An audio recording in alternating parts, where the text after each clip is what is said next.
हम इसका रिएक्शन लिखेंगे तो Br नेगेटिव Br2 में चेंज हुआ है, यानी कि रिएक्टेंट साइड में आप क्या हो गया, Br negative changing to Br2 and H positive changing to H2। यही तो है ना, आप रिएक्शन देखिए तो ऐसे ही बताते हो ना। ये जो लेफ्ट में लिखा है उसको अपन रिएक्टेंट में लिखते हैं, जो राइट में लिखा है उसको प्रोडक्ट में लिख रहे हैं। लेफ्ट में जो लिखा है रिएक्टेंट में है, जो राइट में लिखा है वो प्रोडक्ट में है। यस और नो?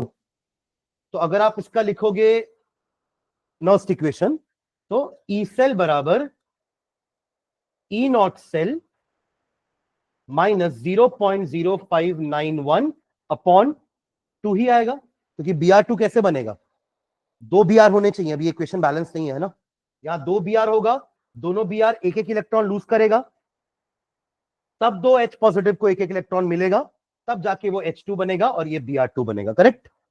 तो n का वैल्यू 2 ही रहेगा, राइट? लॉग ऑफ, अब दिस अपॉन दिस करोगे ना तो ये दोनों तो प्योर हो गए, तो नीचे क्या आएगा आपके, Br नेगेटिव का कंसंट्रेशन का स्क्वायर एंड H पॉजिटिव के कंसंट्रेशन का स्क्वायर। खत्म।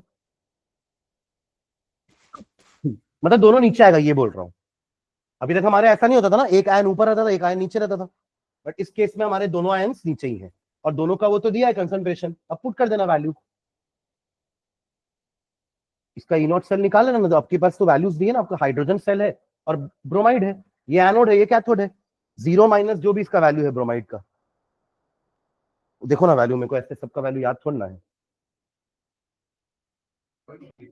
कितना?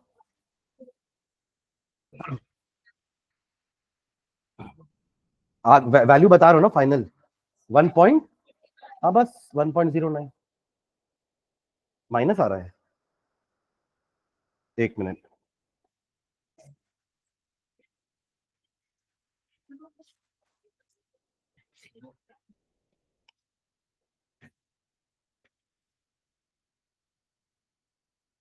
कौन सा क्वेश्चन था ये? हाँ -1.01, ठीक है चलेगा, आंसर भी फाइनल माइनस आ रहा होगा, ठीक है ना, कोई बात नहीं, जैसा दिया है वैसे ही सॉल्व किया अपन, आंसर माइनस ही आ रहा है, फाइनल आंसर आएगा -1.288 वोल्ट, ये फाइनल आंसर है। आया क्या कामाक्षी? हाँ अच्छा चलेगा चलेगा, 288 है वैसे, क्योंकि वो आप लोग का -1.08 आ रहा है ना, यहाँ 1.09 आ रहा है ना क्या, और यहाँ 1.08 लिया है, इसलिए डिफरेंस आ रहा है। चलेगा, ठीक है, समझ गए ना ये वाला लास्ट इक्वेशन? पीयूष, लॉग केसी वाला देखो अपन कैसे लिखते हैं, जैसे ये इक्वेशन मैंने लिख लिया ना, तो ये दोनों का कंसंट्रेशन ऊपर आता है और इन दोनों का कंसंट्रेशन रिएक्टेंट का नीचे आता है, raise to the power their stoichiometric coefficients, right? तो ये आपके प्योर हो गए, प्योर लिक्विड, प्योर गैस, जो भी बोल लो, तो ये आपका 1 हो गया प्योर कंपाउंड, और नीचे आपके दोनों आयंस का कंसंट्रेशन आ गया। अभी तक में क्या हो रहा था ना, ये सारे में दोनों तरफ एक एक आयन रहता था, जैसे कि इसका अगर मैं इक्वेशन लिखूं तो Sn चेंज होता है Sn2 प्लस में, और H पॉजिटिव चेंज हो रहा था H2 में। तो अभी तक हम इस टाइप का देखे नहीं थे कि दोनों कंसंट्रेशन टर्म्स नीचे आ जाए। आप इसका जब लिखोगे नर्स तो क्या लिखोगे, ई सेल बराबर E naught cell minus 0.0591 upon 2, यहां भी 2 ही रहेगा, 2 लॉग ऑफ Sn2 पॉजिटिव का concentration divided by H positive के कंसंट्रेशन का स्क्वायर। समझ गया क्या? तो बस आप देख करके इक्वेशन सही लिखो, बेसिक के साथ चलो तो गलती नहीं होगी। समझ गया क्या? चलो, हाँ इसको बताओ, क्या सेल है ये, किसका किसका सेल है, इलेक्ट्रोड कौन कौन से हैं, zinc and silver, zinc and, तो निकल जाएगा ई नॉट, सिंपल है। देखो ई नॉट के लिए E naught is equals to E naught cathode minus E naught anode. बताओ कैथोड का वैल्यू क्या है? हाँ सिल्वर ना, हाँ 0. हाँ कॉपर का तो 0.34 होता है ना, 0.80 माइनस ऑफ माइनस 0.76, ये हमारा ई नॉट आ जाएगा। कितना होगा ये? 1.56 वोल्ट। करेक्ट। आगे डेल आर जी नॉट निकालना है, इसका भी सिंपल फॉर्मूला है, del R G naught is equals to minus N F E naught cell. हो गया, ठीक है। वही एन की वैल्यू 2 ही आएगी अभी भी, है ना, लेकिन जिंक है तो 2 इलेक्ट्रॉन ही लूज करेगा, 2 सिल्वर है, दोनों एक एक गेन करेंगे, हो जाएगा ये। अरे हाँ है ना, कैलकुलेशन तो है ना। चलो आगे बढ़ो, नेक्स्ट इसको देखो, क्वेश्चन नंबर 2.9। बीच के क्वेश्चन 7 8 अपन बना लिए होंगे, इसलिए यहां पे नहीं है, ठीक है। 2.9 देखो, the resistance of a conductivity cell, फॉर्मूले याद आ जाने चाहिए। क्या क्या फॉर्मूले अपन पढ़े हैं, एक आर होता था, फिर जी होता था जिसको अपन 1/r बोलते थे, फिर एक हमारा पहले रो तो बोलो, रेजिस्टेंस का स्पेसिफिक रेजिस्टेंस रो, और फिर कंडक्टेंस का कप्पा जो 1/रो होता है, और ये क्या होता है आर ए बाय एल। अरे वो R is equals to rho L by A होता है, रो तो आर ए बाय एल होगा ना राघव। आप are directly proportional to L और इनवर्सली प्रोपोर्शनल टू ए बोलते हो, तब रो आता है, तो rho R A by L नहीं होगा, ठीक है। फिर यूनिट्स भी सबकी याद रहेगी, ये ओम होगा, ये आपका सीमन हो गया, ये आपका ओम मीटर हो गया, और ये आपका सीमन पर मीटर, ठीक है। चलो तो क्या बोला क्वेश्चन में, resistance of a conductivity cell containing इतना एम, ये कंसंट्रेशन दिया हुआ है KCl solution at 298 kelvin is 1500 ohm. क्या दिया हुआ है आर 1500 ओम, पूरे लाइन में यही काम का है, और ये भी है कंसंट्रेशन कितना है 0 पॉइंट, ये कहां काम आएगा कंसंट्रेशन, अगर हमें मोलार कंडक्टिविटी निकालने बोला जाए तो 0.001 एम। आगे बढ़ते हैं, what is the cell constant, क्या निकालने बोल रहा है जी स्टार, फॉर्मूला किसी को याद है, kappa is equals to G G star. कैसे आया था ये, कप्पा इज इक्वल्स टू 1/रो, जैसे कि रेजिस्टेंस का रेसिप्रोकल कंडक्टेंस था, वैसे ही रेजिस्टिविटी का रेसिप्रोकल कंडक्टिविटी होगा, कप्पा वैल्यू पुट किए थे ना, तो क्या आया था 1/RA/L, याद आ रहा है, इसको उल्टा करके ऊपर लेके गए तो क्या हुआ था L/RA, 1/R हो गया G, और L/A को बोल दिए थे G स्टार, तो ऐसे आया था kappa is equals to G G star. Okay, निकालना हमें जी स्टार है, तो जी स्टार क्या हो जाएगा बराबर कप्पा अपॉन जी, 1/G R होता है, कप्पा दिया है क्या, दिया है, if conductivity of this is, kappa भी दिया हुआ है 0.146 इंटू 10⁻³ सीमन पर सेंटीमीटर, तो निकल जाएगा। उसका काम नहीं है ना, मतलब कंसंट्रेशन का ऐसे ही दिया है बस, है ना, उसका तो कहीं काम ही नहीं आ रहा, हमें तो मोलार कंडक्टिविटी निकालने बोलता तो हम कप्पा बाय सी करते ना इंटू 1000, यस और नो, और मोलार कंडक्टिविटी तो कहीं निकालने बोला ही नहीं है, तो बस यही हो जाएगा खत्म, मतलब वो कंफ्यूज करने के लिए दिया है आपको कंसंट्रेशन, कंसंट्रेशन नहीं भी दिया रहता तो भी हमारा क्वेश्चन हो जाता, ठीक है। तो 1/GR हो गया, और कप्पा का वैल्यू कितना है, पुट कर देते वैल्यू, आर ये रहा, कप्पा ये रहा, बस मल्टीप्लाई करना है दोनों को, बताइए तो आंसर क्या आ रहा है 1500 इंटू 0.146 इंटू 10⁻³ यूनिट क्या होता है जी स्टार का, सेल कांस्टेंट, L/A का यूनिट क्या होगा पर मीटर, क्या होगा, अरे सीमन सीमन कैंसिल हो जाएगा ना, क्या बचेगा पर मीटर, बताओ क्या रहा आंसर, पर मीटर की पर सेंटीमीटर, पर सेंटीमीटर, हमारी सारी चीजें सेंटीमीटर में दी हुई है ना, हाँ जल्दी बताओ, बस मल्टीप्लाई करना और कुछ नहीं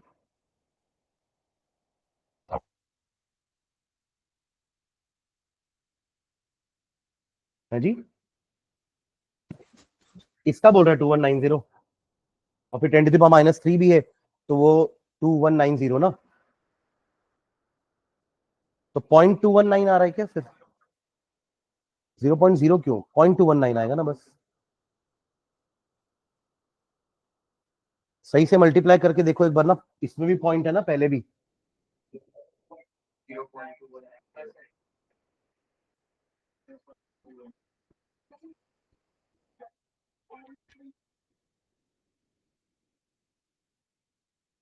219 ही आ रहा है, 219 कैसे आ रहा है? 219 ना, बस इसका मल्टीप्लीकेशन आ रहा है 219 और 10⁻³ तो 0.219 पर सेंटीमीटर।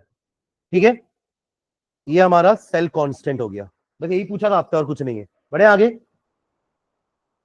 10 क्वेश्चन कर चुके थे, ये 11th है, पढ़ो जल्दी से।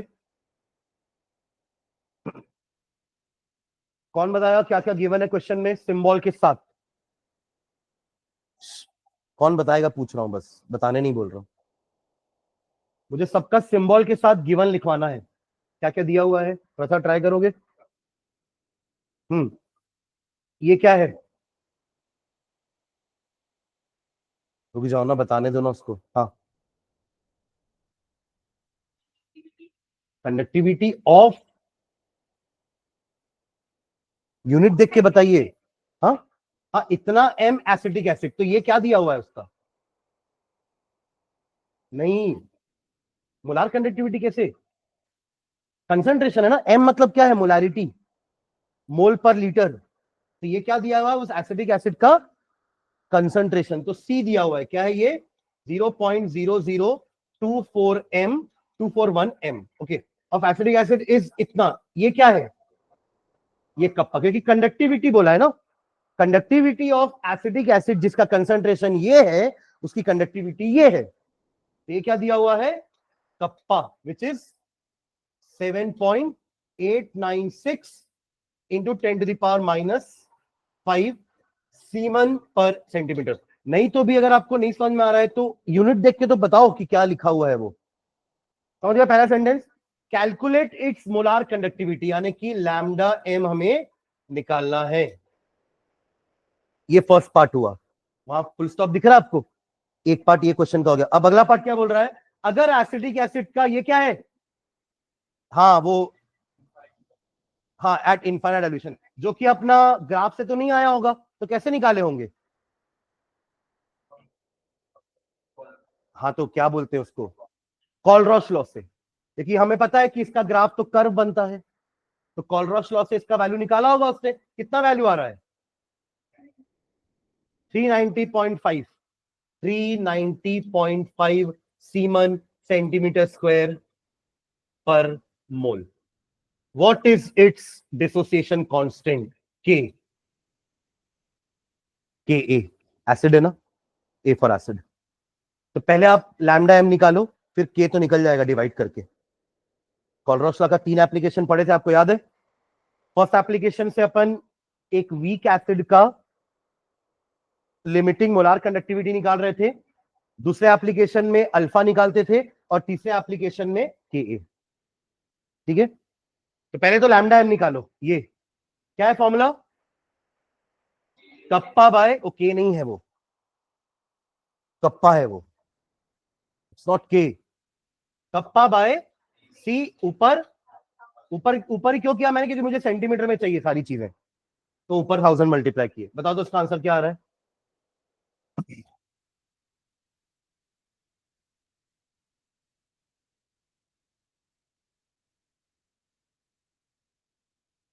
Kappa is 7.896 into 1000 divided by 0.00241। ऊपर 789 से डिवाइड, थोड़ा बड़ा नंबर आएगा ये।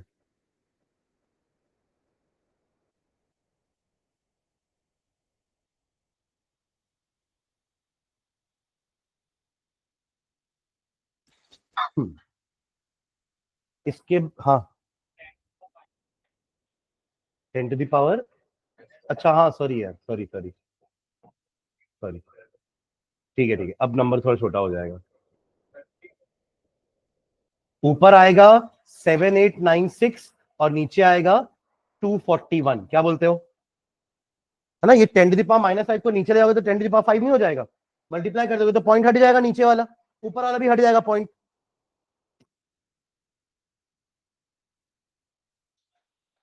32 पॉइंट, हाँ 32.76। क्या बोला? 32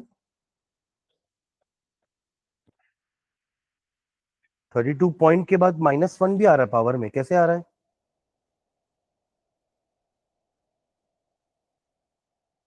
देखो 7896 को आपने अगर 241 से डिवाइड किया है तो पहले 3 टाइम्स में आएगा, 3 1 जा 3, 3 4 जा 12 का 2 कैरी 1 एंड 7, रिमाइंडर बचेगा आपका 6 एंड 6, 66 रिमाइंडर बचेगा, है ना। फिर इसको नीचे लेके आओगे तो अब ये जाएगा 2 टाइम्स में, 2 1 जा 2, 2 4 जा 8 एंड 2 2 जा 4, रिमाइंडर बचेगा 184, पॉइंट के बाद 0 लगाएंगे तो 1840, ये 2 का टेबल चलाओ ना, 9 टाइम्स में तो पार हो जाएगा, 7 टाइम्स में ही जा रहा है ना, तो 32.7 कुछ आएगा, तो 32.76 है आंसर। 10 टू द पावर -1 कैसे आ गया? देखिए 1000 था ना, तो ये मल्टीप्लाई हुआ तो यहाँ का पॉइंट गायब, और ये 10 टू द पावर -5 को नीचे फेंका तो 10 टू द पावर 5 हो गया, तो 10 इसको मल्टीप्लाई कर दिया, भी यहाँ भी तो 5 डिजिट है ना पॉइंट के बाद, तो पूरी 5 डिजिट हट जाएगी, तो 241 ही तो बचेगा, तो 10 का पावर तो हम पहले ही खत्म कर चुके हैं पूरा, ठीक है। तो इसका आंसर आएगा 32.76 सीमन सेंटीमीटर स्क्वायर पर मोल। सुन रहे हैं क्या? और आपको दिखा लिमिटिंग वैल्यू कितनी है, 390, वो मैक्सिमम वैल्यू एसिडिक एसिड का मोलार कंडक्टिविटी का, डाइल्यूशन करते जाओ करते जाओ करते जाओ, उस वैल्यू तक पहुंच जाओगे। Am I clear? ये जो वैल्यू निकाली अपन ने, ये किस कंसंट्रेशन पर है? ये इस कंसंट्रेशन पर है, तो ये ऑलरेडी कितना कम कंसंट्रेशन है, आपको और कम कम करते करते करते करते करते 0 लेके जाना है उसको, तब वो वैल्यू बढ़ते बढ़ते बढ़ते बढ़ते बढ़ते बढ़ते यहां तक पहुंचेगी। कहां से? 32.76 से यहां तक। Am I clear? ये वही हमारा ग्राफ है, ध्यान दो इधर, ये वैल्यू पता है कौन सी है? ये वाली वैल्यू है, जो बढ़ते बढ़ते बढ़ते बढ़ते एक पॉइंट ऐसा आएगा जहां पर वो 325 से टकराएगा, सॉरी 390 से टकराएगा। अभी कितना है? 32.76। ग्राफ समझ में आ रहा है ना? रीड करना समझ में आ रहा है? ठीक है, चलो ओके। बट यहां पे क्वेश्चन में ये निकालने नहीं बोला है आपको, क्या निकालने बोला है? अच्छा अच्छा, ये तो निकालने बोला ही था, इसके अलावा और क्या निकालने बोला है? के। तो पहले आप क्या निकालोगे? अल्फा। अल्फा क्या होता है? Lambda M C upon lambda M naught, और फिर के निकालने के लिए C alpha square upon 1 minus alpha. इन दोनों के लिए आपको मेहनत करनी पड़ेगी, स्पेशली इसके लिए, ठीक है। तो इसको अपन क्या बोल देते हैं? एच डब्ल्यू, ठीक है। चलो बढ़ो आगे, नेक्स्ट। बीच के सारे क्वेश्चन हम कर चुके हैं, तो ये 11 के बाद सीधा 17वां क्वेश्चन है। Using the standard electrode potential values जो आपकी टेबल में गिवन है, predict if the reaction between the following is feasible और नॉट। फिजिबिलिटी के लिए क्या था हमारा? ई नॉट सेल का वैल्यू कैसा होना चाहिए? पॉजिटिव होना चाहिए। ई नॉट सेल का वैल्यू पॉजिटिव होना चाहिए, यानी कि इसके लिए रिएक्शन क्या लिखोगे? ध्यान देना इधर, Fe3+ है और I नेगेटिव है, क्या होना चाहिए रिएक्शन? फर्स्ट इंस्टेंट में क्या लग रहा है रिएक्शन क्या होना चाहिए? I नेगेटिव है, इलेक्ट्रॉन लूज करेगा और ये इलेक्ट्रॉन गेन करेगा, क्योंकि Fe3+ और तो लूज नहीं कर सकता। Fe से बना Fe2+, Fe2+ से एक और लूज करके Fe3+, अब और कितना लूज करेगा बेचारा, अब उसका गेन करने का टाइम आया है। वैसे भी हम आयरन का 2 ही स्टेट पढ़ते हैं, 2+ एंड, तो अब वो 2+ की तरफ जाएगा। 2+ की तरफ जा रहा है, मतलब उसका क्या हो रहा है? कैसे ऑक्सीडेशन हो रहा है? किसने बोला ऑक्सीडेशन? रिडक्शन हो रहा है ना भाई, गेन ऑफ इलेक्ट्रॉन, और ये लूज करके क्या बनेगा? आई, पर आई लिखना ना अच्छा नहीं लगता है, तो I2 कैसे आएगा? तो अपन उसको हाफ I2 लिखते हैं। क्या लिखते हैं? हाफ I2, क्योंकि आई नहीं होता ना कुछ भी, या तो I2 होता है या तो नहीं होता है, तो I2 होगा तो हाफ I2 लिख देंगे। हालांकि ये भी लिखना गलत है, क्योंकि मॉलिक्यूल को भी आप आधा नहीं कर सकते ना, जैसे आप एटम को आधा नहीं कर सकते वैसे मॉलिक्यूल को भी आधा नहीं कर सकते, ठीक है। तो इससे क्या समझ में आ रहा है? एनोड कौन है? कैसे Fe होगा जब रिडक्शन हो रहा है वहां पे? तो हाँ, ये है आपका एनोड और ये है आपका कैथोड। निकालो चलो ई नॉट का value. E naught cell is equals to E naught cathode minus E naught anode. बताओ दोनों की वैल्यू देख करके टेबल से। बताना मुझे क्या वैल्यू देख रहे हो आप लोग ना, कुछ भी उठपटांग वैल्यू देख करके जहां भी Fe दिखा वो नहीं उठा लेना वैल्यू। देखो Fe3 से Fe2 प्लस वाला वैल्यू क्या है, वो है 0.77 मिला। Fe का एक दो और वैल्यू है वहां पर ना, पर आपको कौन सा देखना है, Fe3 प्लस से Fe2 प्लस वाला, वो कितना है 0.77 है। अब देखो अगर ये क्वेश्चन पेपर में आया तो आपको वैल्यू दिया रहेगा, सुन रहे हैं क्या, क्योंकि आप टेबल लेके नहीं जाओगे ना टेबल रख के जाओगे। हाँ, माइनस इसका क्या दिया वैल्यू 0.54 मिला, 0.54, ये तो पॉजिटिव आ रहा है, कितना आएगा 0.23 वोल्ट, तो ये तो फिजिबल हो गया। अरे हाँ या ना, ठीक है। ये वाला होमवर्क है, ये वाला करो तो, थर्ड वाला जल्दी।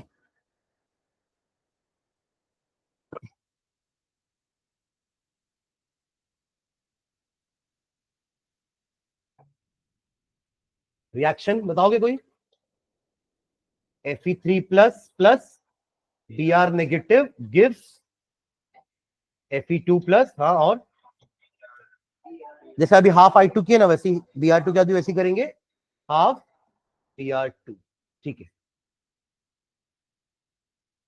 क्या E नॉट क्या रहा है,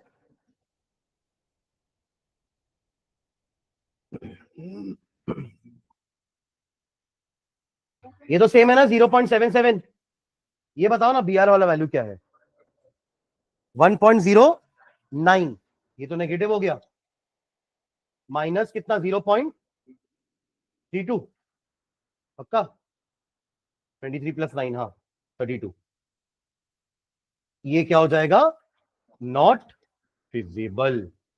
समझ में आया क्या, इसलिए वाला बीच का छोड़ा था क्योंकि थर्ड वाला नॉट फिजिबल होता है। तो अपन एक फिजिबल एक नॉट फिजिबल देख लिया ना, तो बाकी दोनों क्या हो जाएंगे, बनेगा।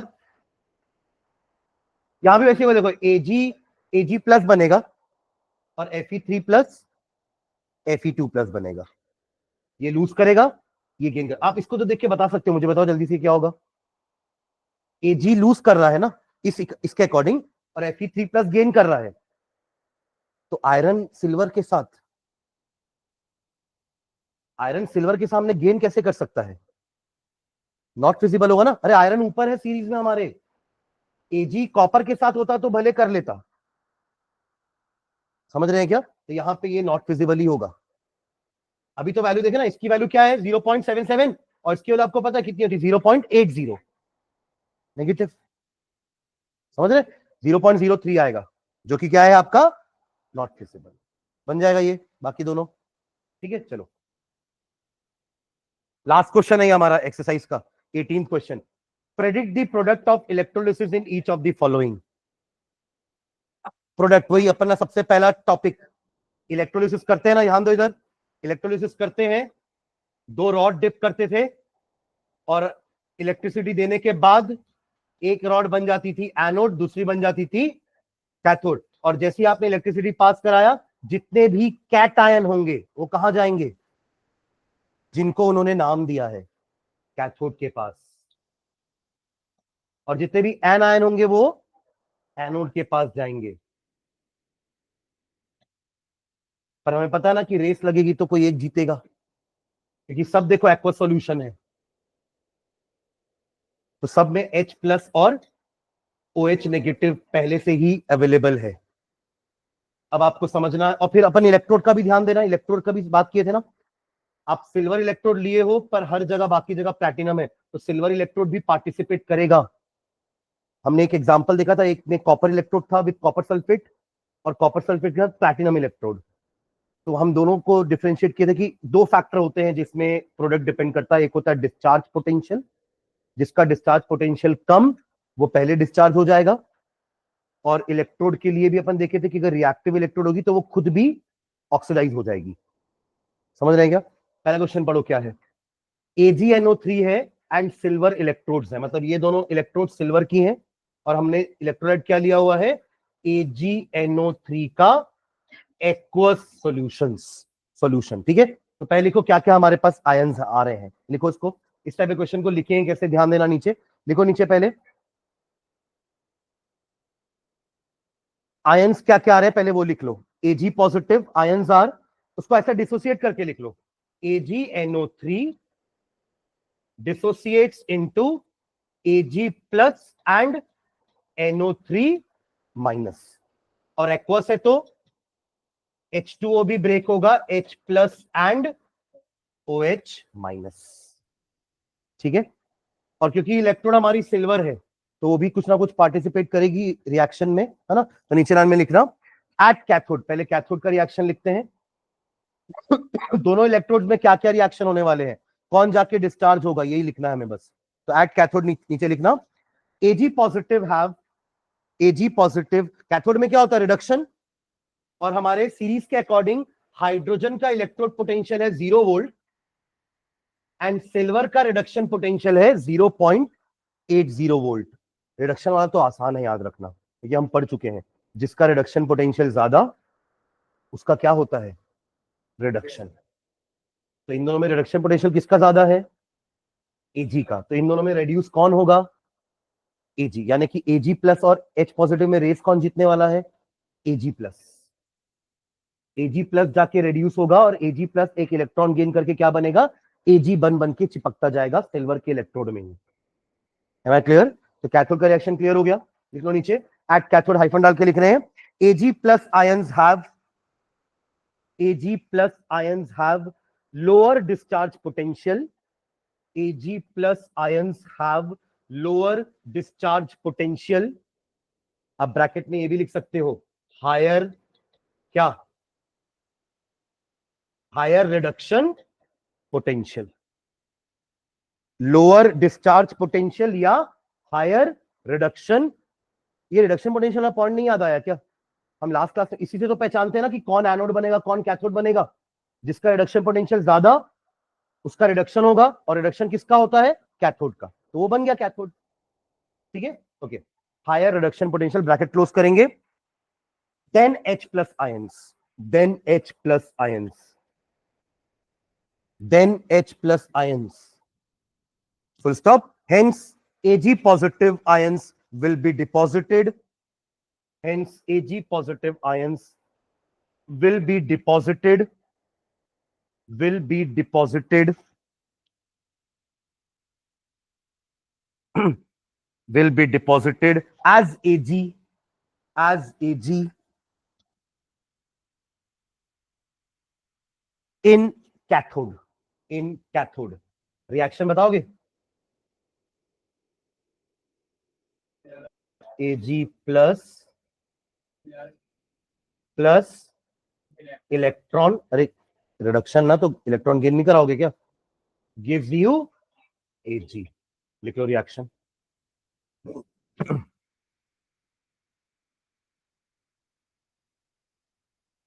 ठीक है, नेक्स्ट लाइन में एट एनोड, एट एनोड कौन कौन भाग रहा है एनोड की तरफ,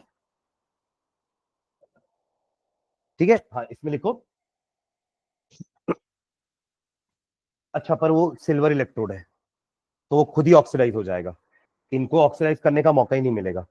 जैसे कॉपर इलेक्ट्रोड के साथ भी जो आयंस जा रहे थे वो डिस्चार्ज नहीं हो रहे थे, कॉपर ही धीरे धीरे वहां से डिसॉल्व होते जा रहा था। तो नीचे लिखना as Ag anode is attacked by, as Ag anode is attacked by anions, as Ag anode is attacked by anions, comma, Ag of the anode, Ag of the anode will dissolve to form, will dissolve to form, Ag of the anode will dissolve to form Ag plus ions, Ag plus ions, यानी यहां क्या होगा, Ag ही बनेगा Ag plus plus electron, उल्टा। ठीक है, पहले question और दूसरे क्वेश्चन में सिर्फ एक वर्ड का फर्क है, क्या है वो वर्ड, सिल्वर एंड प्लैटिनम, बस। बाकी देखो इलेक्ट्रोलाइट हमने दोनों में सेम लिया है, तो यहां पे भी जब आप प्लैटिनम इलेक्ट्रोड के बारे में बात करोगे तो कैथोड तक का काम सेम होगा, पर एनोड में अब प्लैटिनम तो रिएक्ट नहीं करने वाला, तो अब इन दोनों में से एक डिस्चार्ज होंगे। और अगेन OH नेगेटिव का डिस्चार्ज पोटेंशियल कम होता है, तो ये जाकर डिस्चार्ज होकर के ऑक्सीजन बनाएगा। ठीक है, पहले फर्स्ट वाला हो गया कंप्लीट, है ना। सेकेंड वाला लिखो, सेकेंड लिखिए। Aqueous solution of AgNO3 with platinum electrode. इसका क्वेश्चन एग्जाम में कैसा था मैं आपको भी दिखाता हूं, ठीक है, हमारे एमसीक्यू में से क्वेश्चन आए हुए हैं। An aqueous solution of AgNO3 with platinum electrodes. ये दोनों रिएक्शन हो रहे हैं ना फर्स्ट वाले में, ये हो रहा है कैथोड में और ये हो रहा है ये रिडक्शन और ये ऑक्सीडेशन। हो गया, आगे बढ़े। लिखिए फर्स्ट सेकेंड वाला क्वेश्चन लिख लिए। तो इसमें एट कैथोड तो लिख लेना सेम एज अबव, वापस मत लिखो, सेम एज अबव लिख लो। कैथोड का रिएक्शन सेम है, same as above.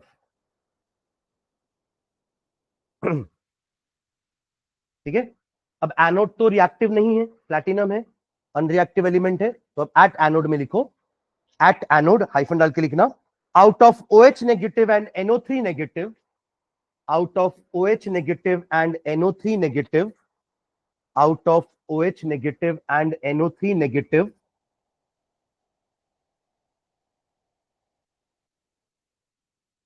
out of OH negative and NO3 negative, comma, OH negative have lower discharge potential, OH negative have lower discharge potential, OH negative have lower discharge potential, hence OH negative will be discharged, hence OH negative will be discharged, OH negative will be discharged in preference to NO3 negative, in preference to NO3 negative, NO3 negative, NO3 negative, giving oxygen, giving oxygen, giving oxygen। ठीक है, इसका reaction लिख लेंगे। ये जाएगा OH negative, क्या करेगा जाकर वहां पर इलेक्ट्रॉन लूज करेगा, गेन करेगा, तो गेन करेगा, कहां जा रहा है वो, एनोड में जा रहा है ना, तो एनोड में तो ऑक्सीडेशन होगा, तो एक इलेक्ट्रॉन लूज करके क्या बनेगा वो OH, पर ये तो अनस्टेबल है, तो ऐसे 4 OH मिल करके क्या बना लेंगे, 2 पानी और कुछ बचा क्या, एंड O2, हो गया चारों। हाँ, तो यही O2 रिलीज हुआ है बोला मैंने। ठीक है, देखो ऐसा सेम रिएक्शन ना हमने उसमें भी किया है, पीछे पलटाओ, पीछे आप लोग, एसिडुलेटेड वाटर का जब अपन इलेक्ट्रोलिसिस कर रहे थे, जल्दी पीछे जाओ। एसिडुलेटेड वाटर का जब हमने इलेक्ट्रोलिसिस किया था, तो सेम रिएक्शन लिखे थे, यही वाला, देखो मिला क्या ये वाला रिएक्शन। वहां पर हमारे पास कौन कौन से 2 एनायन थे, एक हाइड्रोक्साइड था और दूसरा क्या था, सल्फेट था। अगर आपको नोट्स में अपने ही नहीं लिखा हुआ मिल रहा है तो बहुत दुख की बात है। मिला, एक दो फर्स्ट सेकंड क्लास का ही टॉपिक है ये, है ना। हेडिंग था इलेक्ट्रोलिसिस ऑफ एसिडुलेटेड वाटर। एसिडुलेटेड क्यों लिया था, क्योंकि water is a distil water is a bad conductor, तो उसमें क्या डाले थे अपन, एसिड। कौन सा एसिड लिए थे, H2SO4। तो उसके बाद आपके पास कैटायन तो दोनों H+ ही है, तो वहां कोई रेस की जरूरत नहीं है। क्या लिखा था आपने कैथोड में, देखो H+ ने एक इलेक्ट्रॉन गेन करके H बनाया और वही H2 बन गया, बचा क्या अब अपने पास, OH नेगेटिव एंड, वहां भी हमने क्या लिखा था कि OH नेगेटिव का डिस्चार्ज पोटेंशियल SO42 नेगेटिव से कम होता है। अब उसी पेज को निकाल लियो ना, तो एक काम करो, मार्जिन के ऊपर एक चीज लिख भी लो कि एन आयंस में अपन ऑर्डर कैसे फॉलो करेंगे, SO42 नेगेटिव नाइट्रेट आयन, इन दोनों के बीच में नाइट्रेट आयन जीतेगा। इन दोनों के बीच में अभी किसको जिताया अपन ने, OH नेगेटिव को। तो OH नेगेटिव का डिस्चार्ज पोटेंशियल दोनों से कम है। ये तो मैं टेंडेंसी टू गेट डिस्चार्ज लिख रहा हूं, ये वैल्यू डिस्चार्ज पोटेंशियल का वैल्यू नहीं है। डिस्चार्ज पोटेंशियल जिसका कम होता है वो डिस्चार्ज होता है। ये मैं क्या लिख रहा हूं, ये किसका ऑर्डर लिख रहा हूं मैं, टेंडेंसी टू गेट डिस्चार्ज। तो ये ऐसे बढ़ रही है टेंडेंसी, वो greater than sign discharge potential के लिए नहीं है, वो किसके लिए है? Tendency to get discharged. हाँ, इसका उल्टा डिस्चार्ज पोटेंशियल। ठीक है, इसके आगे और चलना, क्लोराइड ले लेना, फिर ब्रोमाइड लेना, फिर आयोडाइड ले लेना, CBI। ठीक है, एटलीस्ट हम ये 6 आयन में तो डिसाइड कर सकते हैं कि अगर ये दोनों एन आयन होंगे तो हमें किसको डिस्चार्ज करवाना है। Am I clear? हाँ, अरे हाया ना। थर्ड वाला पढ़ के बताओगे क्या होगा?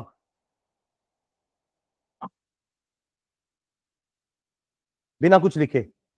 कैटायन बताइए कौन कौन से हैं? कैटायंस, कैटायंस कौन कौन से हैं? सिर्फ H+ ही है, क्योंकि सल्फ्यूरिक एसिड के पास भी H+ है और पानी के पास भी H+ ही होगा। तो इसका तो सिंपल है, कैटायन जाएगा कैथोड के पास, कैथोड के पास जाकर के H+ क्या हो जाएगा? H में कन्वर्ट हो जाएगा, प्राइमरी चेंज, और H और H मिलकर के फाइनली क्या बना लेंगे? हाइड्रोजन। तो कैथोड तो सिंपल है। अब बताइए एन आयन क्या है? यहां पर दो है, SO4 2 नेगेटिव और पानी का OH। अब बताइए ऑर्डर के हिसाब से किसका टेंडेंसी ज्यादा है ऑक्सीडाइज होने का, मतलब डिस्चार्ज होने का? OH negative. तो यही सेम रिएक्शन हो जाएगा। अरे थर्ड वाला हो जाएगा, वो क्या जाएगा? बता ही दिया पूरा। फोर्थ वाला बताओ। प्लैटिनम इलेक्ट्रोड है, तो इलेक्ट्रोड अगर प्लैटिनम है तो दिक्कत नहीं है, वो खुद डिसॉल्व नहीं होने वाली। तो हम अपने कैटायन और एनायन को लेकर ही जाएंगे उसके पास। हाँ जल्दी बताइए कौन कौन से कैटायन है पहले? H+ and Cu2+। दोनों में डिस्चार्ज पोटेंशियल अगर नहीं याद आ रहा है तो वो तो याद है ना, रिडक्शन पोटेंशियल। दोनों में किसका रिडक्शन पोटेंशियल ज्यादा है? Cu। हाइड्रोजन का तो 0 है, कॉपर का कितना है? 0.34, तो वही रिड्यूस होगा। तो ये गया आपका कैथोड के पास, क्या बनेगा? कॉपर बन के चिपक जाएगा। अब आते हैं इसके पास, क्या क्या है? Chloride and OH। क्लोरीन बनेगा। क्या बनेगा? क्लोरीन, क्योंकि क्लोराइड और OH नेगेटिव में किसका डिस्चार्ज पोटेंशियल कम है? क्लोरीन का। किसकी टेंडेंसी ज्यादा है? क्लोरीन की। अरे क्लोरीन की ही, दोनों उल्टा चीज पूछा ना मैंने। डिस्चार्ज पोटेंशियल जिसका कम होता है उसी की तो टेंडेंसी ज्यादा होती है डिस्चार्ज होने की, क्योंकि वो कम पोटेंशियल में डिस्चार्ज हो जाएगा। दूसरे वाले का पोटेंशियल रीच ही नहीं हुआ तो वो बैठा रह गया। जब तक उसका पोटेंशियल रीच हुआ होगा तब तक तो पहला वाला चिपक चुका होगा। समझ में आ गया क्या? ठीक है, तो ये दोनों आप लोग लिख लेना खुद से, जैसे अभी अपन ने लिखा है ना इन दोनों के लिए, इन दोनों के लिए आप लोग लिख लेना, at anode at cathode, at anode at cathode. ठीक है, हो जाएगा ये। कोई डाउट है तो अभी पूछिए। ये लिख लियो ना वहां पर ऊपर नोट्स में ही, जहां पे हमने इलेक्ट्रोलिसिस पढ़ा था, वहीं पर इसको बड़े से डब्बे में डाल करके बंद कर देना। ठीक है, पीवाई क्यूज में हमने कुछ कुछ तो देख लिए थे, जो बचे हुए उसको देखते हैं। बताओ इसको कैसे बनाओगे? यही आ गया क्वेश्चन, समझ लो 2 नंबर का। Calculate the potential of iron electrode in which the concentration of iron ion is 0.01 m। उसका आपको स्टैंडर्ड इलेक्ट्रोड पोटेंशियल दिया हुआ है एंड log 10 की वैल्यू 1 हमें पता है। क्या लगाओगे इसमें, कैसे निकलेगा ये? हाँ, नर्स से ही देखो। नर्स का अपन ने सेल का पढ़ने से पहले इंडिविजुअल इलेक्ट्रोड का पढ़ा था, अगर आपको याद हो तो। फिर दोनों को माइनस करके तो ई सेल निकला था ना, याद करिए। जिंक 2 पॉजिटिव 2 इलेक्ट्रॉन गेन करके जिंक बना था, and copper 2 positive 2 electron gain करके कॉपर बना था।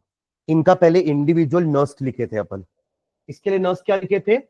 ई, मतलब ई सेल मत लिख देना, इलेक्ट्रोड है वो, सेल थोड़ी ना है, एक इलेक्ट्रोड है बस वो। तो E is equals to E0 minus, E0 इसका क्या होता है? 0.76 minus 0.76 minus 0.0591 upon 2 log of Zn upon Zn2+, जहां पे Zn का 1 हो जाएगा तो ये 1 अपॉन Zn2+ ऐसे लिखते थे। सेम काम हम किसके लिए करते थे? कॉपर के लिए। E0 of copper minus 0.0591 upon 2 log of 1 upon फिर ई सेल निकालने के लिए दिस माइनस दिस, पूरा सॉल्व करने के बाद आता था E naught cell minus 0.0591 upon 2 log of Zn2 plus Cu2 plus. तो ये अपने आप थोड़ी ना आया, पहले तो अपन इंडिविजुअल इलेक्ट्रोड का ही पढ़े थे। देखो जल्दी से कॉपी में, क्योंकि वो लगेगा ना यहां के लिए।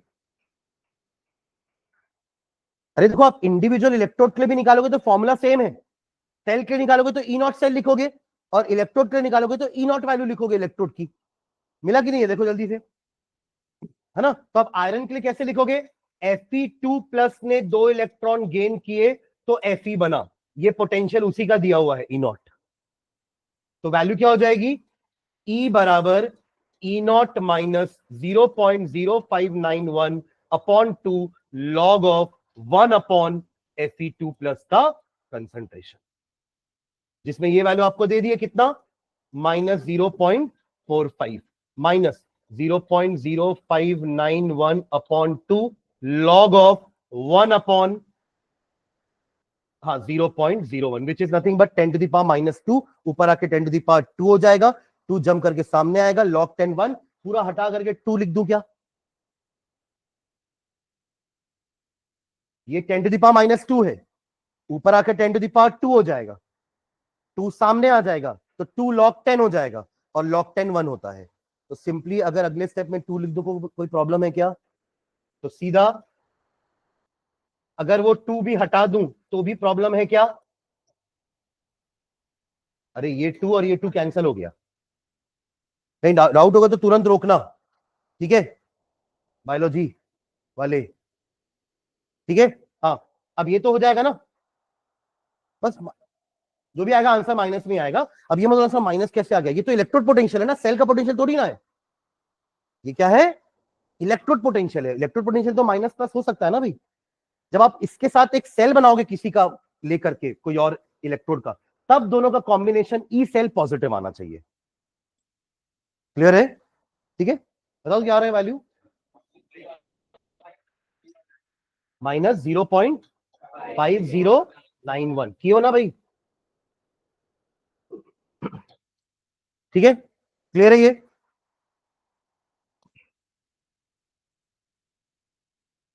When a certain conductivity cell was filled with 0.05 m, ये क्या दिया हुआ है प्रथा,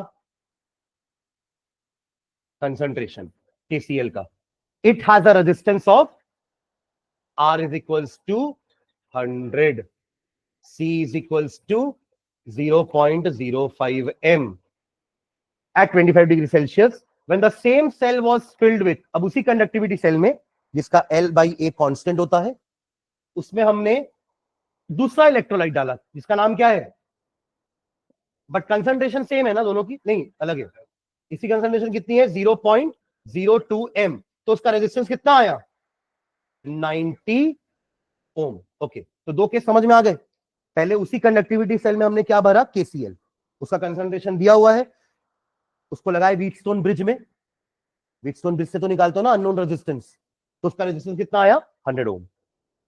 फिर खाली कर दिया उस सेल को, अब उसी सेल में क्या भरे, फिर लगा दिए व्हीटस्टोन में, आ गया इसका भी रेजिस्टेंस कितना 90 ओम। यहां तक क्लियर है, यहां तक क्वेश्चन क्लियर है।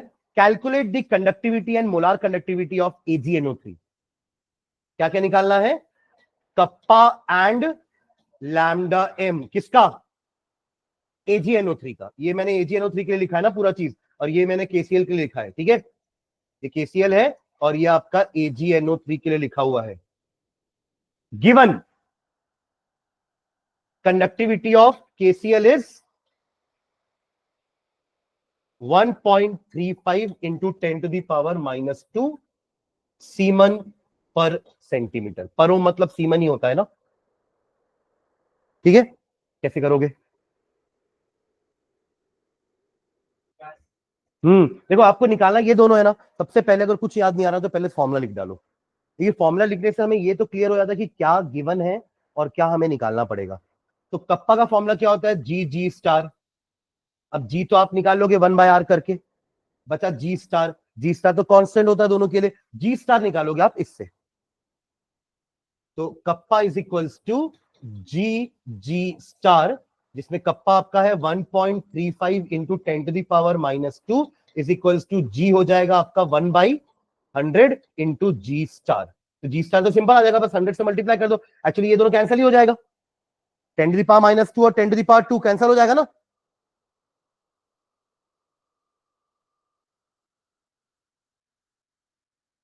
है ना, ये जाके मल्टीप्लाई कर तो दोनों खत्म। तो जी स्टार क्या आया, 1.35 पर सेंटीमीटर। वो जी स्टार को यहां पुट कर देंगे तो कप्पा आ जाएगा, कप्पा बराबर 1/90 इंटू 1.35, ये कप्पा आ जाएगा। यूनिट सीमन पर सेंटीमीटर। एक बार कप्पा आ गया तो फिर तो लैम्डा निकल जाएगा ना, kappa into 1000 upon 0.02, semen centimetre square पर मोल। ठीक है, वो कहां है आज, लग नहीं रहा है, समझ में आ रहा है। तो इसका कैलकुलेशन पार्ट आप लोग कर लेना।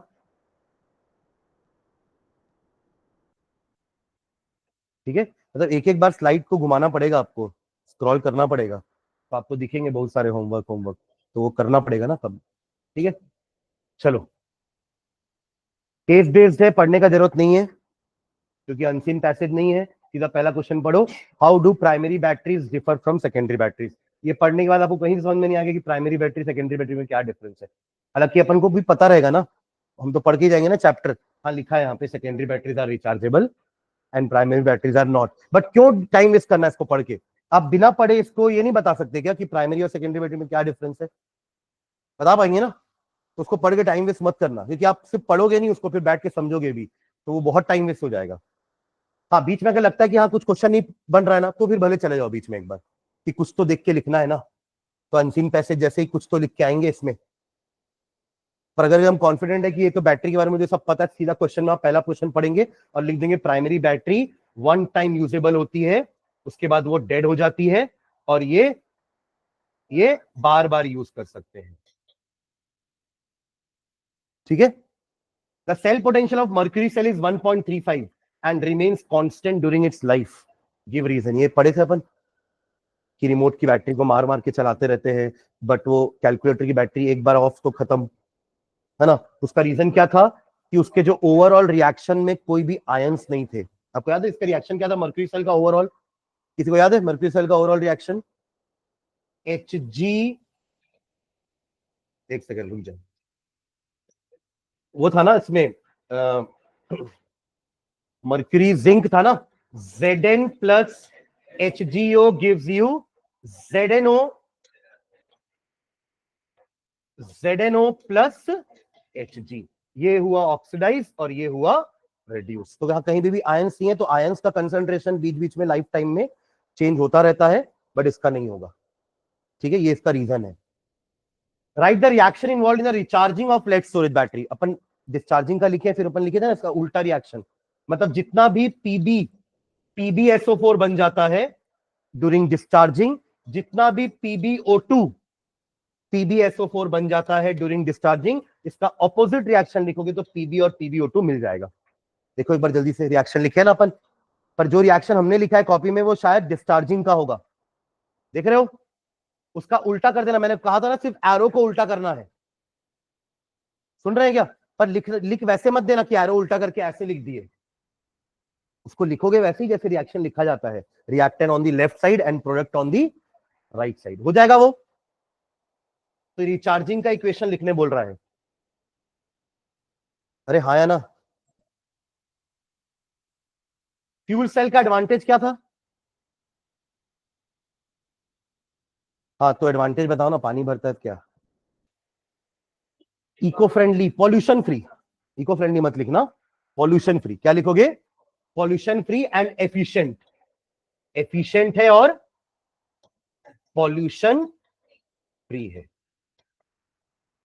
अपोलो स्पेस प्रोग्राम वाला है ना, वो लेके गए थे तो उससे वो भी हो रहा था और पानी भी मिल रहा था उनको, पानी पी रहे थे उसी। ठीक है, डायग्राम याद है ना। H2 from one side, O2 from another side, बीच में हमारे दो प्लैटिनम के इलेक्ट्रोड्स थे, सॉरी कार्बन के इलेक्ट्रोड्स थे, और बीच में वो NaOH था, और ऊपर से पानी का आउटलेट है, यहां से H2O2 का इनलेट है। ठीक है, ऐसे क्वेश्चन आते हैं जो आप आज अपने 4 क्वेश्चन किए ना इलेक्ट्रोलिसिस वाले। During electrolysis of aqueous NaCl, इनमें से क्या होता है? तो एक्वस NaCl, तो बताओ कैटायन कौन कौन सा होगा? Na plus and H plus, anion OH negative. चलिए इन दोनों का रिडक्शन पोटेंशियल बताइए। इसका नहीं याद होगा पर नेगेटिव ही होगा। हर मेटल का रिडक्शन पोटेंशियल नेगेटिव, क्योंकि उनका ऑक्सीडेशन पोटेंशियल पॉजिटिव होता है। जैसे जिंक का -0.76 रख लियो ना, और जिंक तो मेटल है, वो उसका रिडक्शन पोटेंशियल है नेगेटिव, बट उसका ऑक्सीडेशन पोटेंशियल प्लस था, है ना। इसका 0 वोल्ट होता है, इसका कुछ नेगेटिव ही है, जो भी है नेगेटिव है, मुझे नहीं पता वैल्यू क्या है, जरूरत भी नहीं है याद रखने का। तो इसका क्या हो जाएगा? H2 इज फॉर्म्ड कहां पर? Cathode, sorry sorry sorry, positive है ना, cathode. Cation towards cathode, anion towards anode, है ना। तो कैथोड में ये जाएगा, वो फर्स्ट वाला ऑप्शन, है ना। और एनोड में बताओगे क्या जाएगा इन दोनों में? हाँ, क्योंकि OH नेगेटिव पहले था ना, उसके बाद सीआर, तो क्या बनेगा? क्लोरीन। तो बचेगा क्या? Caustic soda.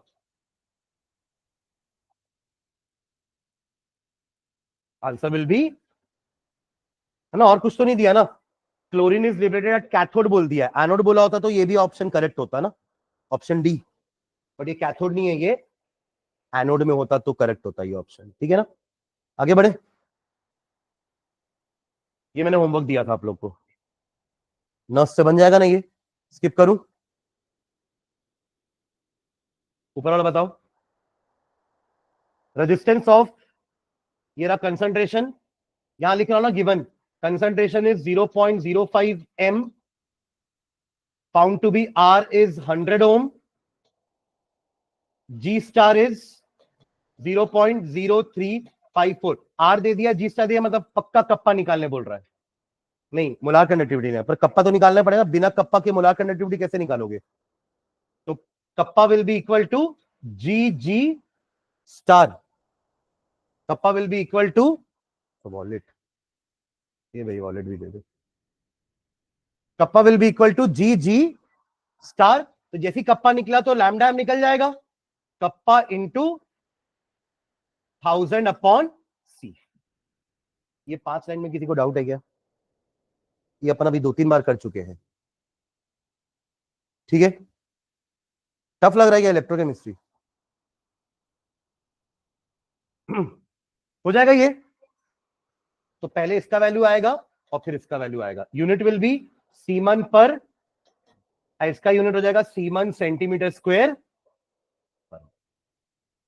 ये तो स्टेटमेंट है फर्स्ट लॉ का, कि जितना ज्यादा इलेक्ट्रिसिटी दोगे उतना ज्यादा वो चिपकता जाएगा। तो weight is directly proportional to Q, ऐसा कुछ लिखे थे, W directly proportional to Q, which was W is equals to ZQ, electrochemical equivalent. ये हमारा फर्स्ट लॉ था। सेकंड लॉ क्या था? दो सेल अगर, या दो से ज्यादा सेल अगर सीरीज में लगे हुए हैं, सब में सेम करंट जा रहा है, तो उनका वेट का रेशियो उनके इक्विवेलेंट वेट के बराबर होगा। ये हमारा सेकंड लॉ था। इसी क्वेश्चन का एक और पॉइंट क्या है आपका, कि how much charge in faraday is required for the reduction of 1 mole of MnO4 negative to Mn2+। एकदम घबराना नहीं, क्वेश्चन समझ पढ़ के MnO4 नेगेटिव लिखना और Mn2+ लिखना, और दोनों का ऑक्सीडेशन स्टेट लिखना। यहां तो +2 है ऑक्सीडेशन स्टेट, इसका क्या होगा ऑक्सीडेशन स्टेट? +7। कैसे निकाले? x plus 4 into -2 is equals to -1। Yes और नो, कोई डाउट है इसमें? ऑक्साइड का -2 होता है, ऑक्सीजन का, ऐसे 4 ऑक्सीजन है, तो 4 इंटू -2। Mn का x ले लिए, नहीं पता, उसी को तो निकाल रहे हैं। और ओवरऑल चार्ज कितना है MnO4 का? -1। इक्वेट कर दिए, कितना आएगा? x इज इक्वल्स टू -1, ये -8 उधर जाकर के +8, वैल्यू क्या आई? +7। +7 से +2 जाने में कितना इलेक्ट्रॉन ऐड करना पड़ेगा? 5।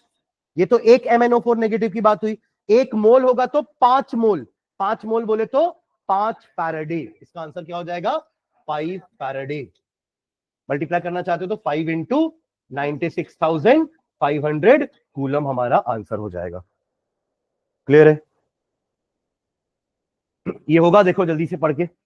आज इसके जैसा क्वेश्चन अपन ने अपनी बुक का भी किया है ना, कि ये कंसंट्रेशन दिया हुआ है आपको, कभी कभार यहां पर एम लिख रहा है, कभी मोल पर लीटर लिख रहा है, एक ही मतलब है। ठीक है, एसिडिक एसिड इज इतना, ये कप्पा दिया हुआ है, निकालना क्या है अल्फा, और ये दे दिया है। तो पहले आप इन दोनों की हेल्प से लैम्डा एम सी निकालेंगे, है ना, तब तो इसको यूज करके अल्फा निकलेगा ना। तो पहले हम फॉर्मूला क्या यूज करेंगे, lambda M C is equals to kappa into, सब सेंटीमीटर है ना, इंटू 1000 अपॉन सी, यहां से लैम्डा एम सी आ जाएगा। और अल्फा क्या होता है, lambda M C upon lambda M naught, उसके लिए लैम्डा एम नॉट भी दिया हुआ है।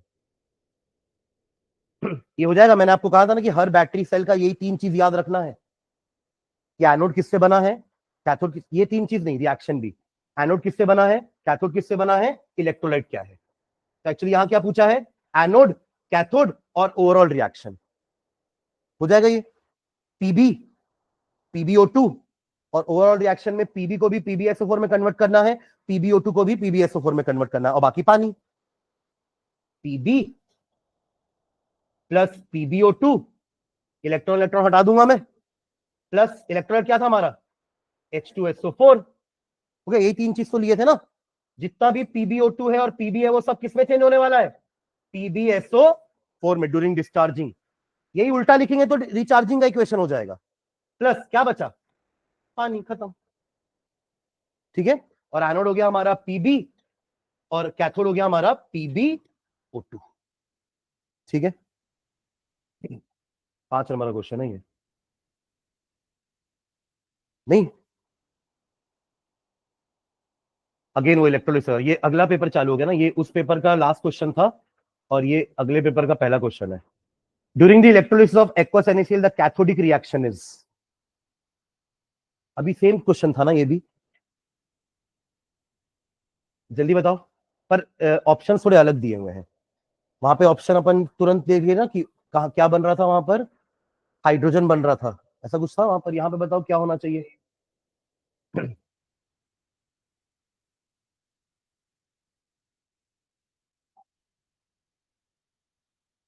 वही same, Na plus and H plus हमारे कैटायंस हैं, और एनायंस है हमारे OH negative and Cl negative. ये जाकर के Cl नेगेटिव होने वाला है ऑक्सीडाइज। और पर हमसे तो कैथोडिक रिएक्शन पूछा है ना, तो कैथोडिक रिएक्शन पूछा है तो पहले तो इन दोनों को काट ही देना, क्योंकि कैथोड में ऑक्सीडेशन नहीं होता है। अब बचे ये दोनों, तो ये तो जाने से रहा, तो यही बचा ना फिर। तो जब सही आंसर नहीं पता है ना, तो गलत को एलिमिनेट करो। ये तो गलत है ना, ये तो श्योर है ना, कैथोडिक रिएक्शन बोल दिया तो फिर ऑक्सीडेशन कैसे हो जाएगा, कैथोड में तो रिडक्शन होता है। तो ए और सी तो पहले ही कट गए। कोई कोई ये बोल रहा था, पहले बोल रहा था ना कोई ऑक्सीडेशन, हाँ, तो फिर कैसे होगा ऑक्सीडेशन। अच्छे से क्वेश्चन पढ़ोगे तो कैथोड है तो रिडक्शन ही होगा, आंसर हो जाएगा डी। हमें कुछ करने की जरूरत भी नहीं है फिर आगे। ठीक है, ये हमें पता है कि Na प्लस और C प्लस में तो Na प्लस हार जाता है, H प्लस ही जाके होता है ना रेड्यूस। ठीक है, कंडक्टिविटी ऑफ कंसंट्रेशन गिवन है 0.2 m, solution of KCl is इतना, कप्पा।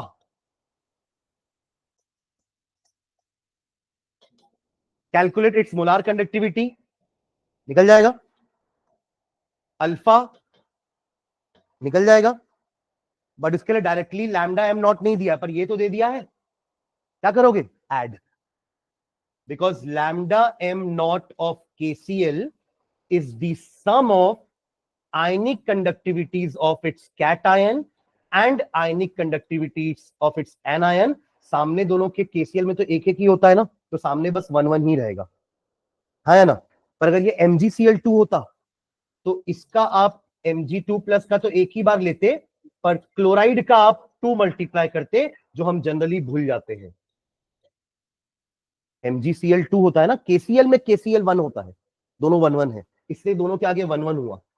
बट MgCl2 में तो Cl2 है ना, तो यहां पर आपको क्लोराइड में 2 मल्टीप्लाई करना पड़ेगा, जो हम भूल जाते हैं। ये कॉमन मिस्टेक है जो आप करोगे, 100% करोगे। समझ रहे हैं क्या। पर वो गलती हम यहीं के टेस्ट में करेंगे, समझ रहे हैं क्या? तो यहां से निकल जाएगा लैम्डा एम नॉट, मतलब इसके पहले वाले क्वेश्चन में लैम्डा एम नॉट भी दिया हुआ था, बट यहाँ पे आपको लैम्डा एम नॉट निकालने के लिए डेटा तो दिया है ना, ये क्यों दिया है, ऐसे थोड़ा दिया है कि जगह बच रही थी तो लिख देते कुछ भी। ठीक है, तो इसका काम हो जाएगा। बाकी का पहला काम क्या रहेगा, लैम्डा एम नॉट निकालना, दूसरा काम लैम्डा एम निकालना, तीसरा काम दोनों को डिवाइड करना, बस ना।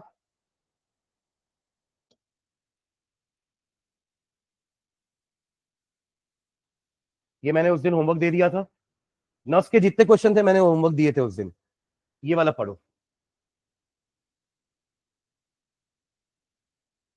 सेकेंड लॉ है, अभी अपन बात किए थे सेकेंड लॉ का। अगला क्वेश्चन पढ़ो, बस समझ के पढ़ना, इजी है। हमें टफ लग रहा हो कि पीएच कहां से आया, हमने तो पीएच पढ़ा ही नहीं है। How will the pH of aqueous NaCl solution be affected when it is electrolysed?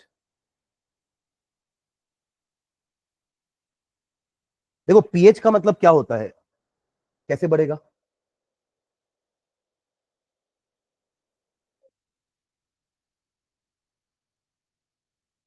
PH will decrease, नहीं पीएच विल इंक्रीज। हाँ ठीक है, इंक्रीज होगा, क्योंकि आप, हाँ एक तो NaOH फॉर्म हो रहा है वो भी ठीक है, और H पॉजिटिव हटते जा रहे हैं ना, क्यों? क्योंकि H2 बन के बाहर होते जा रहा है। हम एसिडिक नेचर H पॉजिटिव के रेस्पेक्ट में बताते हैं ना, जितना ज्यादा H पॉजिटिव होगा पीएच का वैल्यू उतना कम, यानी कि मोर एसिडिक, तो यहाँ पे पीएच विल इंक्रीज। ठीक है, ठीक है ना। और वैसे भी NaOH बन रहा है, हाँ NaOH तो बेसिक ही होगा, तो उससे भी अपन प्रेडिक्ट कर सकते हैं कि पीएच जो है वो बढ़ेगा ओवरऑल सॉल्यूशन का।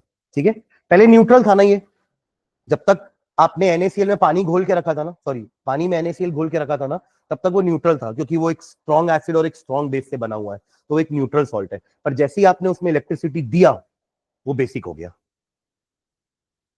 समझ गए? क्यों बेसिक हुआ? क्योंकि H पॉजिटिव सारे हाइड्रोजन बढ़ के उड़ गए। ठीक है, ऊपर वाला क्वेश्चन भी कर लिए थे ना, डेल आर जी नॉट और केसी निकालने वाला, एंटी लॉक करके केसी निकालोगे। इसको देखो, ये भी अपन ने अभी, ये अभी किया नहीं था, बट ये समझ गए ना, फ्यूल सेल का ही एडवांटेज पूछ रहा है, अभी तो देखे थे वही, एफिशिएंट एंड पॉल्यूशन फ्री। ठीक है, how many faradays are required for the oxidation of 1 mole of H2O to O2? इसका रिएक्शन अभी पीछे उल्टा वाला लिखे थे अपन, ऐसा वाला देखो, 2H2O gives you 2H2 plus O2 लिखते हैं ना, अरे ऐसी ब्रेक करोगे ना, बैलेंस भी है ये पूरा। तो O2 बनने के लिए अपन को O2 चाहिए ना, दोनों ऑक्साइड जो है वो O कैसे बनेंगे बताओगे क्या मुझे? हाँ, दो दो इलेक्ट्रॉन गेन करके, है ना? क्या, तो टोटल 4 इलेक्ट्रॉन हो गए ना, तो ये 2 मोल के लिए 4 इलेक्ट्रॉन है, तो हमारे पास तो एक ही मोल बोला है उसने, तो कितना होगा? 2 मोल इलेक्ट्रॉन, 2 मोल इलेक्ट्रॉन, यानी कि 2 फैराडे। समझे क्या? पहले रिएक्शन देखो, रिएक्शन में 2 मोल है वाटर का, पर हमको क्वेश्चन में 1 मोल ही वाटर बोला है, तो 2 मोल के लिए हमें 4 मोल इलेक्ट्रॉन लग रहे हैं, तो 1 मोल के लिए 2 मोल इलेक्ट्रॉन लगेंगे, और 1 मोल इलेक्ट्रॉन का मतलब 1 फैराडे होता है, तो 2 मोल इलेक्ट्रॉन का मतलब 2 फैराडे हो जाएगा। समझ गए ना? इसका आंसर बताओ जल्दी से, देखते हैं कितने लोग गलती करते हैं, कितने लोग सही बनाते हैं, जल्दी।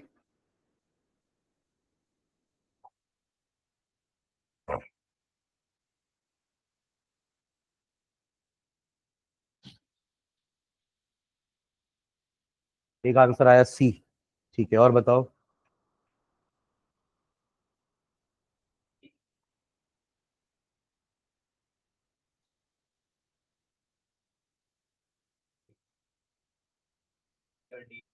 एक बोल ले तू पहले।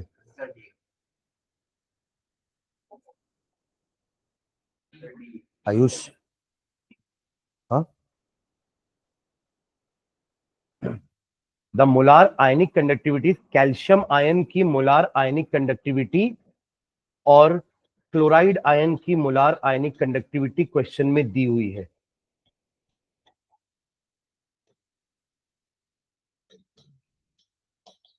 ठीक है, और आपसे पूछा है CaCl2 का मोलार कंडक्टिविटी। कोलरॉच लॉ बता दो मुझे आयुष, कोलरॉच लॉ फॉर CaCl2 के लिए कोलरॉच लॉ कैसे लिखूंगा मैं जल्दी?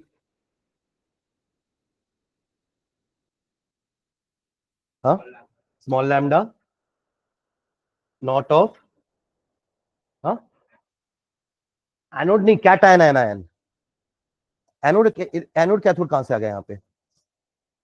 Electrolyte is made up of cation and anion. तो कॉलरॉच ने यही बोला था कि किसी भी इलेक्ट्रोलाइट का मोलार कंडक्टिविटी उनके आयंस का कंट्रीब्यूशन होता है। तो आयंस एक कैटायन हो गया और दूसरा एनायन हो गया, तो ये हो गया आपका कैटायन का, और 2 टाइम्स ऑफ, यही गलती है ना, 2 टाइम्स ऑफ क्लोराइड नेगेटिव। तो इसको आप एज इट इज ले लोगे 119 को, और इसको आप 2 मल्टीप्लाई करके ऐड करोगे, कितना आ रहा है बताओ? ये आ रहा है डी, समझा कि नहीं?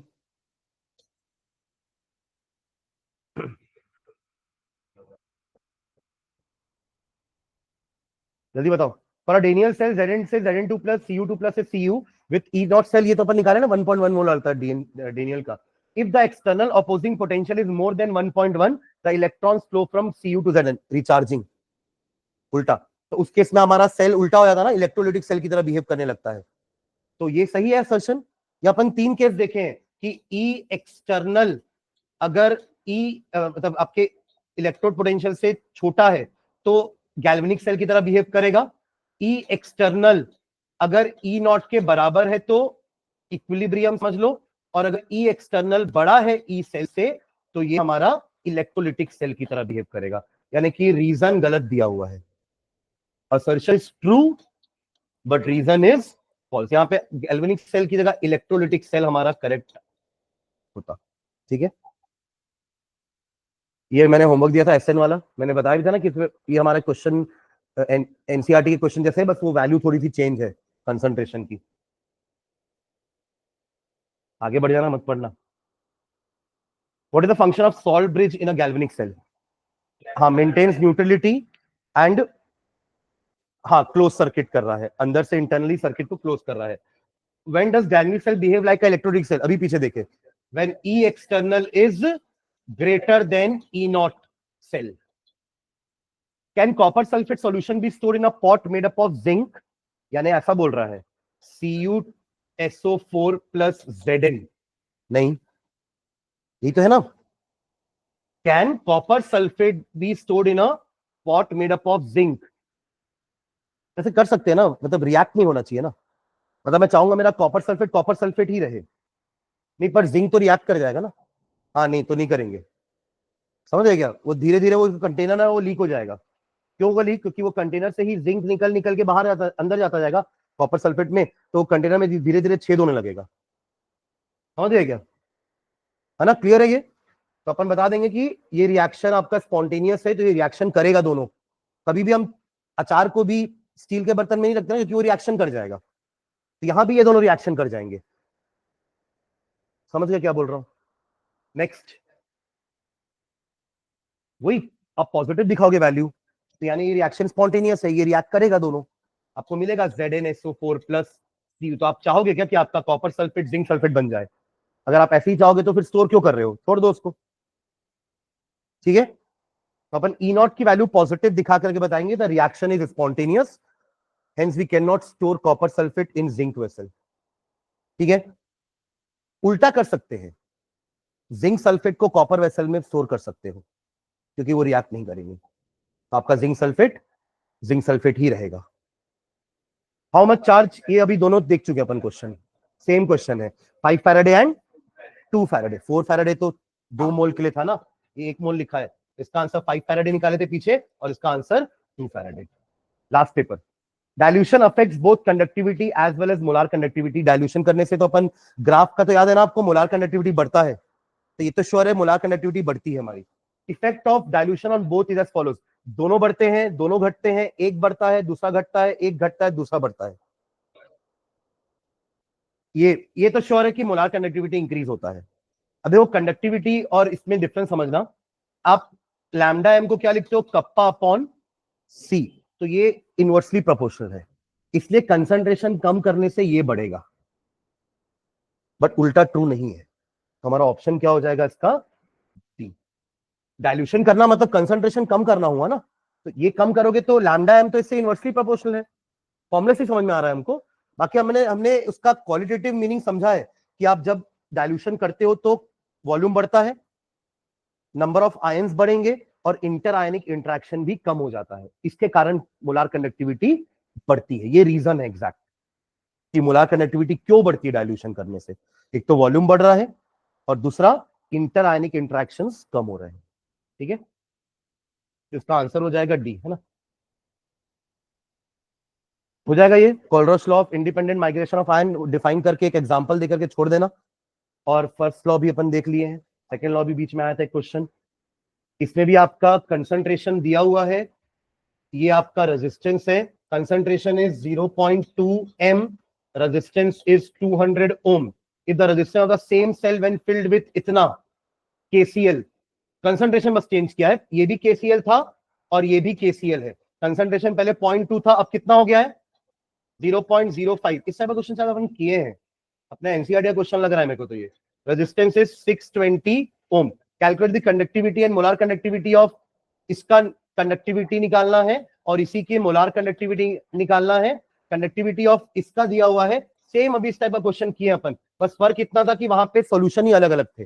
वहां पे क्या था? KCl और AgNO3 था, यहाँ पे दोनों KCl है पर कंसंट्रेशन अलग अलग है। तो इसके हेल्प से पहले अपन, सॉरी, इसके हेल्प से पहले अपन G स्टार निकालेंगे, फिर यहाँ पे कप्पा निकालेंगे और फिर लैम्डा एम निकल जाएगा। हो जाएगा ये भी लास्ट। ये तो पहले होमवर्क दे दिया था, मस्ट है ना ये। चलो थैंक यू। तो हमारा ये खत्म हो गया है। क्या खत्म हो गया है? इलेक्ट्रोकेमिस्ट्री। संडे को मैंने टेस्ट रखा है कोऑर्डिनेशन कंपाउंड का, और उसके अगले संडे हम रखेंगे इलेक्ट्रो